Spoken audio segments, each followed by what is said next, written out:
Stacy, I can't hear you guys. Can you hear me? I can't hear you. Check. There we go. I can hear you. Oh, nope. Now I can't again. You were on and then you were off. You're silent again. Oh, you're purposely muted. Okay. Thank you. She's setting up the live. Thank you.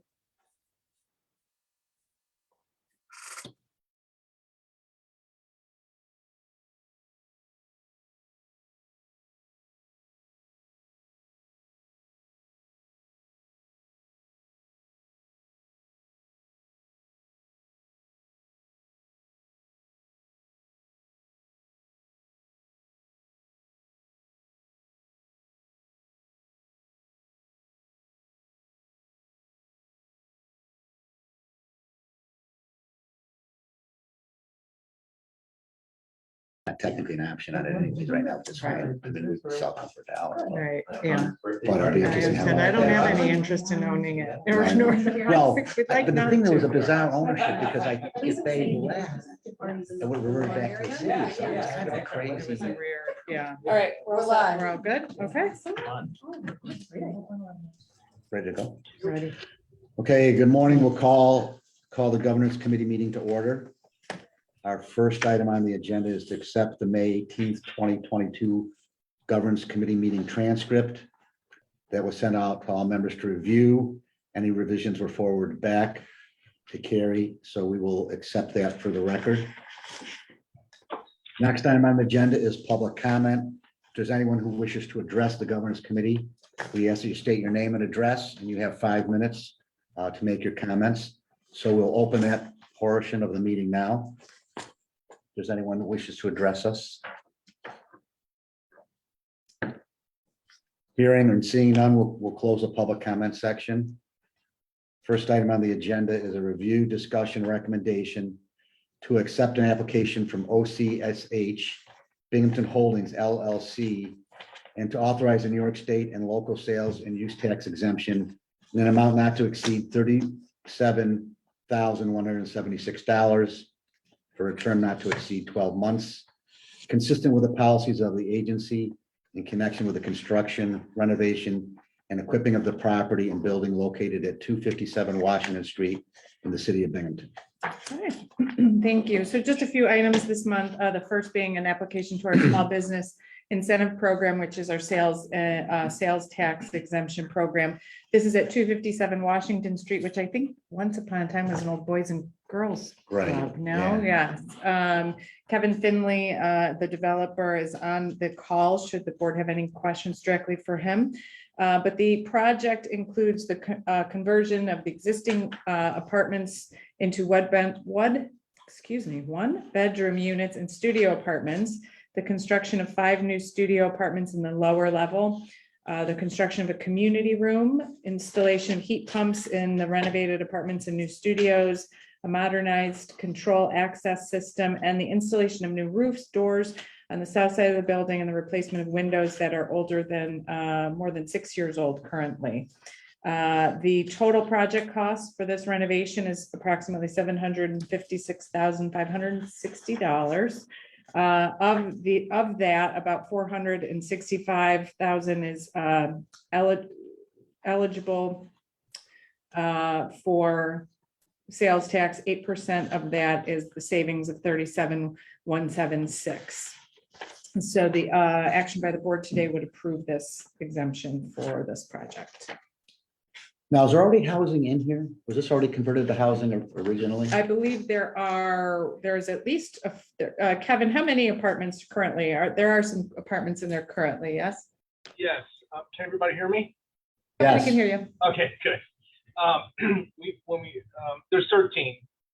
The lower level, we ran out of money, so that the lower level was never completed. But what we ran into is we built large units kind of targeting families. It was kind of the building and it was designed prior to 2007 financial crisis. And since then, the world has changed. Families aren't being formed, and the only calls I'm getting for is 1-bedrooms and studios. We don't do student housing here, for the record. know if that is something that's relevant to this conversation, but we've always been focused on market rate housing, non-students. And we've been doing, okay. My one bedrooms, I have 4 one-bedroom units. They're always full. They're always rented. And that's one thing that's hurting me from a operational and an economic return, let's say, is my vacancies on the large units are way too high. It's above 30%. And that's the short and long of it. Yeah, I think there is, especially in Binghamton, there's not a lot of one bedroom or studio apartments. And I know Yeah, people professionals. are looking for Not those. a lot of people chasing the market rate. Now, I know Mark Newman, I think he sold that. 50 Front is not student housing. I know they accept students as tenants down there. I'm trying to think, Ansco, renovation at Ansco, I believe they were Market rate. their market rate, but my understanding is they accept undergrads. We do accept students. It's just not undergrads. We accept post-grad, master's degrees, PhDs. We've been fortunate. We've been bumping into students that are here, medical school students that are doing their clinicals. And then from time to time, we have doctors who are doing their residency here. So that has been a very good experience. But other than that, we have, lawyers, engineers, government employees. Let me think who else we have here in the building. Some self-employed people. It's a mix, I hate the word young professionals, but because not all of them are that young, they're in my category. So Professionals, but yeah. they are professionals, and I'm trying to think who else we have. Well, I think the key to the Anyway, that's it. construction is, these are Right. not being built by the room rentals, and the vacancy rate right now is very low for these kinds of And he's only looking amenities. for sales tax. Yeah. How many units will you have when you're all done? Be 25. Okay. Even though we're saying we're cutting up these large units into single units, they're not tiny. There's a couple smaller studios, but everything's priced based on size and other intangibles, I guess, that are a little bit more subjective, but they're not small. But I do need to make them what the market's demanding is the short and the long. Sure. Okay, well, thank you. Any additional questions or comments at this time? Okay, I'll entertain a motion. Jim, so moved. Is there a second? Second. Second, Cheryl. All in favor? Aye. No nays. Motion is carried. Next item on the agenda is a review, discussion, and recommendation to authorize the Board of Directors of the agency to approve the request to close the ARC grant and subsequent amendments totaling $1,727,472.79 plus net program income. In addition, a revised revolving loan fund plan is recommended by the executive director and the staff that will follow the access to capital projects application and operating guidelines updated on May 16th, 2022. Resolve further that the RLF plan shall provide guidance for the new RLF and is directed to assist local businesses and to strengthen the area's investment capital and improve economic development. Further, that the RLF plan outlines the purpose of the RLF, new ARC reporting requirements, and flexibilities permitted by ARC during the life of the RLF. So you want to translate all that? Yes. Into English Yeah, Right. or Latin, either one? to refresh your memory, the STEED revolving loan fund provides low interest financing to small businesses in the 8-county STEED region that are unable to fully finance their projects with equity, conventional financing, or other private and public sources. So back in 1995, we received over $1.7 million from ARC for the STEED revolving loan fund. Since that time, ARC has established new operating guidelines for its programming. And in order for us to be able to adopt those new guidelines and continue using the funds, we must agree to close out our existing program. With the new guidelines, the program will continue to be essentially the same, but with a few changes. We're now able to lend to nonprofits, local government, and social enterprises. So that was really the big piece there. And the other big piece is the annual reporting on the STEED loan program. It's no longer required. This will lessen the administrative burden internally. ARC feels that if you have had a successful RLF program for over 7 years, which we have, there's no need for them to continue tracking to track the funds or require this arduous reporting. We'll continue to track and report internally and provide the board with the yearly reports as we presently are doing. ARC's only requirement is that we update our guidelines to reflect these new changes, present them a board resolution with the language that Rich stated. So that came from ARC. Yes, What- came directly from them. I just so you know, Joe called and goes, "What is this?" And then we just have, Stacy would have to sign the agreement to This close is out. simplifying supposedly, right? Yes, Yeah. And then sign the agreement to close the ARC revolving loan fund award, the original one. So I provided you all with the new STEED guidelines, the agency STEED guidelines, and the new ARC operating guidelines. So if anyone has questions. It's very confusing, I understand. Right. Is there any additional questions? No, I don't think so. I mean, I guess it's a positive that It is, it's going to reduce the correct.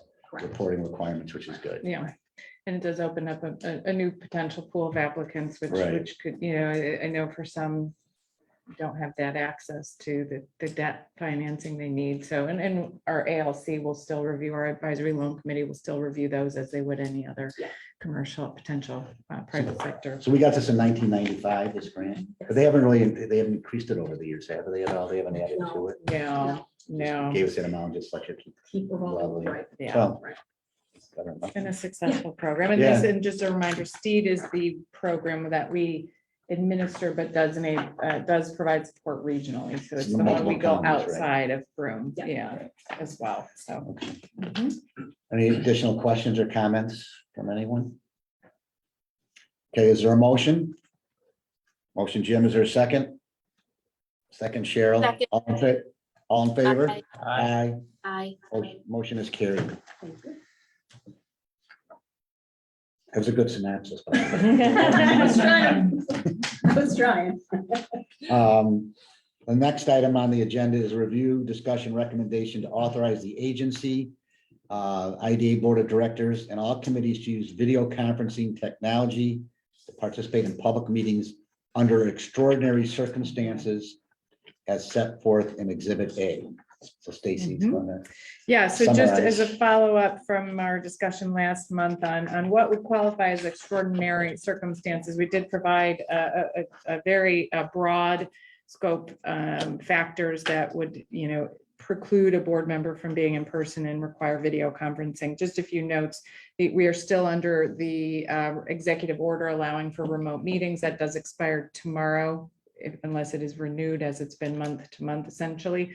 We are okay for Wednesday because our meeting notification went out prior to the expiration date of tomorrow. With this new law or change, to OML, just a reminder, moving forward, we would need to have a quorum of members in present. You can video conference, however, your vote, if you have a quorum, would not be counted towards that quorum. And then there are these set of extraordinary circumstances that would preclude someone from coming in person and require video, would be things such as extreme weather, medical emergency of oneself or a family member, your car trouble or other accident, personal illness, necessary medical appointments, house emergency, military obligations, jury duty, state of emergency by county executive or governor, or bereavement leave. So we wanted to keep those broad based because we do know that things come up. in the lives. So vacations are pretty much the only thing not covered, but any questions on that? Unless you have car trouble getting out of town. Then you can call in. Right, good one. Yeah. Exactly. Oops. So, yes, so that would be the requirements that we would recommend moving forward. Any discussion? Anything? Okay, is there a motion? Motion, Jim? Second, Second. Cheryl? All in favor? Aye. Motion is carried. No other new business at this time. So motion to adjourn, So move. second? Second, Cheryl, all in favor? Aye. Okay, we're adjourned.